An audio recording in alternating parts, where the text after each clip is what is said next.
हरिद्वार से हम खबर। सुल्तानपुर इलाके में मस्जिद तनाज़े पर फिर गरमाया और तामीर पर फिर इंतजामिया एक्टिव। लक्सर एसडीएम ने लिया मौके का जायजा। कानून की खिलाफ वर्जी पर कार्रवाई की हिदायत दी गई। मीनार पर कोई नई तामीर नहीं की जाएगी, ये इंतजामिया की तरफ से कहा गया। मस्जिद कमेटी ने इंतजामिया को यकीन दिलाया मीनार ऊंचाई कानून के मुताबिक घटेगी।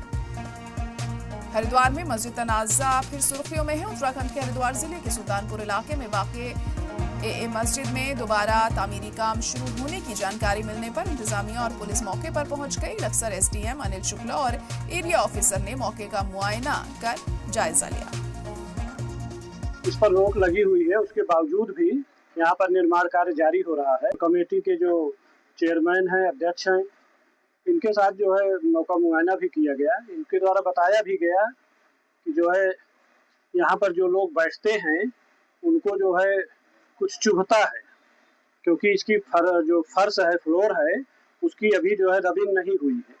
तो वही रबिंग का काम जो है वो भी हाथ के द्वारा किया जा रहा था, मशीन के द्वारा नहीं किया जा रहा था, क्योंकि जिससे लोगों को बैठने में परेशानी न हो, उठने में परेशानी न हो, इस कारण से उसको किया गया है। लेकिन अगर आपत्ति है तो हम उसको भी बंद कर देते हैं। इसके अलावा कोई कार्य नहीं किया गया था।